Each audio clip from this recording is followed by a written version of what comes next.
नमस्ते, जय गुरुदेव, सुप्रभात। आज हम कुछ सत्य के बारे में, किसे हम सत्य कहते हैं और क्या वो सत्य एब्सोल्यूट ट्रूथ है, कंप्लीट क्या कहे पूरा सत्य है या रिलेटिव सत्य है या हाफ ट्रूथ है या अनट्रूथ है, इस पर थोड़ा सोचेंगे। ये बहुत बेसिक बातें हैं जो आम आदमी भी आसानी से समझ सकता है। देखिए, मैं कहता हूँ ना, मैंने अपने आँखों से देखा है ना, तो मैं सत्य मान लूँगा उसे। मैंने खुद अपनी कानों से सुना है ना, तो ही मैं उसे सत्य मानूंगा। तो जो आँखों से देखते हैं, कानों से सुनते हैं, या कहे अपने पंचेंद्रियों से जो महसूस करते हैं, क्या वो पूरा सत्य है? कुछ बातें हैं जो साइंस के एंगल से अगर हम देखते हैं तो इस पर हम समझ सकेंगे। देखिए, आंखों को ना अल्फा बीटा गैमा रेज दिखते नहीं है, इंफ्रारेड दिखते नहीं है। बहुत सारे ऐसे किरण है, रेज है, जो इन आंखों की क्षमता नहीं है कि वो देख पाए।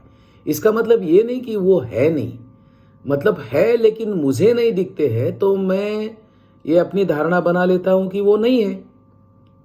जैसे कान की, इंसान के कान की अगर हम क्षमता को देखें तो 20 हर्ट्स टू 20,000 हर्ट्स, ये रेंज में जो ध्वनियाँ हैं, जो आवाज़ें हैं ना, वही इंसान का कान पकड़ सकती है।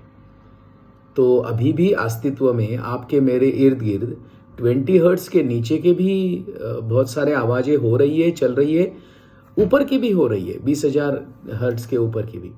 तो क्या वो आवाज़ें मुझे सुनाई नहीं दे रही है, तो मैं ये कह सकता हूं दावे के साथ कि वो है नहीं?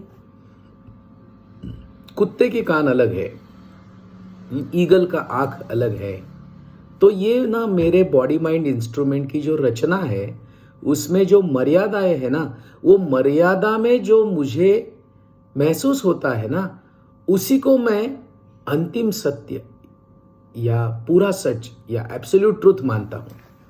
तो क्या यही गड़बड़ है? Is it the basic misconception that I presume that the world which I can perceive through my senses, only that world exist? तो क्या हो सकता है ये कि अभी भी, इस क्षण में भी, जो मेरे पंचेंद्रियों को महसूस नहीं हो रहा है, पंचेंद्रियों की ग्रिप में नहीं आ रहा है, वो भी है? वो क्या है जो मेरे पंचेंद्रियों के परे भी है? और क्या इस बॉडी माइंड इंस्ट्रूमेंट में रहते हुए क्या वो सारी बातें मैं जान सकता हूं कि जो पंचेंद्रियों की मर्यादाओं के बाहर है? तो देखिए, कौवे की आंख जैसी होगी ना, वैसे उसको दुनिया दिखाई देगी। कुत्ते को हमारे से 8 गुना ज्यादा सुनाई देता है, ऐसे मैंने सुना है। तो कुत्ते की कान अलग है, कुत्ते की गंध लेने की जो कैपेसिटी है ना, रेंज है ना, वो भी अलग है। बहुत सारे स्पर्श है जो हमें पता ही नहीं चलते हैं।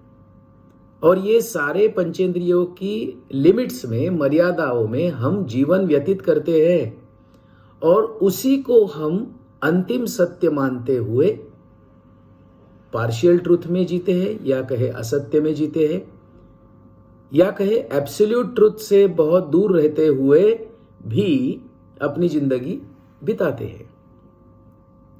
तो ऐसी और कितनी बातें होगी कि जो हमारे पंचेंद्रियों के ग्रिप में, रेंज में नहीं आ रही है। इसका मतलब ये हुआ कि पूरी दुनिया जो अपने इर्द गिर्द है, क्या वो भी हम जानते हैं?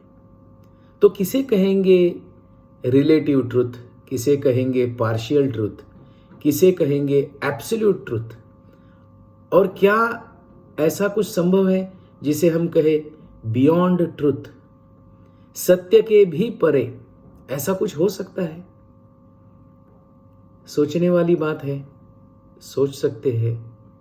लेकिन श्रद्धा और अंधश्रद्धा, इसके बारे में जो हम सुनते हैं, तो उसमें श्रद्धा का कोई लिमिट नहीं है एक ढंग से देखा जाए, और अंधश्रद्धा का भी कोई एक लिमिट नहीं है।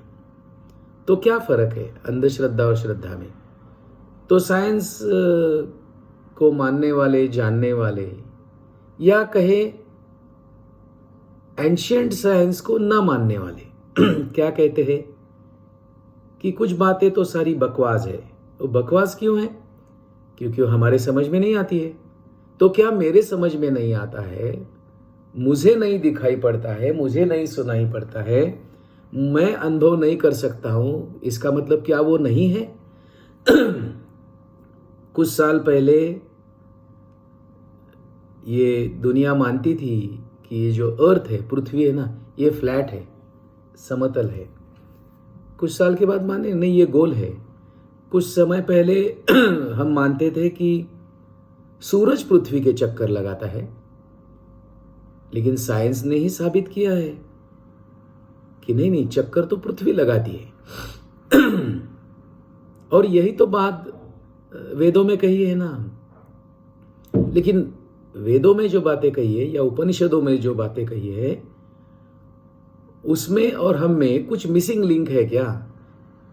क्या है वो जिसके कारण हम वेदों में या उपनिषदों में या पुराने स्क्रिप्चर्स में, जिसे मैं आजकल मेरी अपनी छोटी सी समझ के कारण कह रहा हूं सुपर साइंस, ये सुपर साइंस अगर समझने आ गया ना, तो बहुत सारे प्रॉब्लम्स की जड़ हमें समझ में आ जाएगी और इंसान का जीवन और आसान होते जाएगा।